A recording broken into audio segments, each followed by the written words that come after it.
Novaliches. 19 years old pa lang po ako, nag-start na po akong magtrabaho as OFW. Para po ito sa mga magulang ko. So yung nanay ko po dati ay labandera lang po. Ang tatay ko po ay nagko-construction worker po.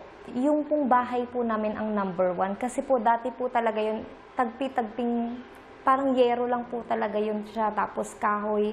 Tapos wala po kaming sariling kuryente, wala po kaming sariling tubig. Kaya po ako naging OFW para makapagpatayo po ng bahay na ngayon po ay bato na dating tagpi-tagpi lang. Sobrang sarap po sa feeling na nakakatulong po ako sa pamilya ko. At the same time, nabibili ko na rin po yung mga gusto ko ngayon na dating sobrang hirap. Ang hirap gawin. Daisy Beroy! Yes! Ang Galing naman ni lambing-lambing naman ang Daisy boses mo, Beroy. Daisy.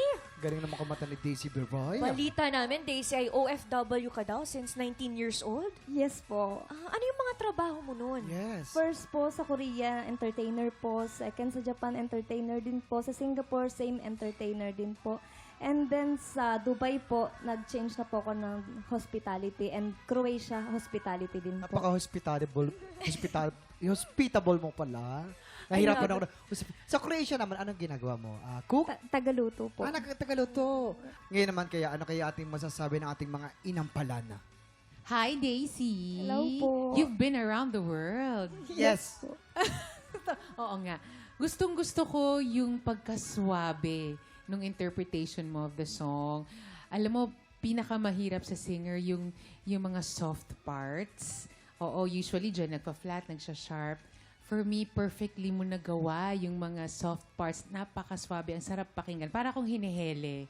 Alalagyan mo lang ng konting in the middle of the song. But perfect na para sa akin yung mga notes mo.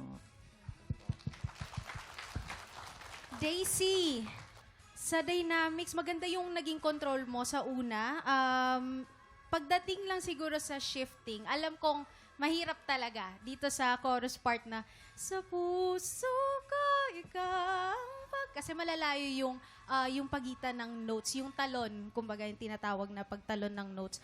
Kailangan mo lang talaga siya ma-ensayo ng paulit-ulit para maging mas swabe pa pag-shift mo, pagkuha mo ng tamang tono. Pero all in all, ako nagustuhan ko yung performance mo. Napakalambing ng boses mo. Bagay sa boses mo, itong kantang to. Yun lang ang mga kailangan mong i-take note. Ay. Salamat, Inampalan. At ang susunod dating kalahok, Dave Paghubasan.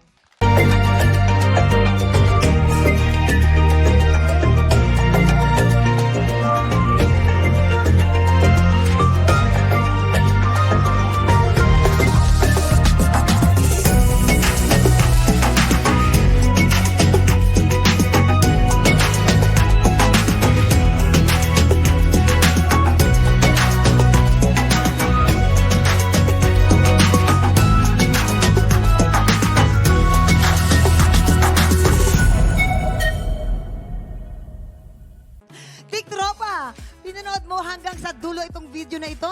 Abay, very good ka! For more happy time, watch more TikTok Lock videos on our official social media pages and subscribe to GMA Network official YouTube channel.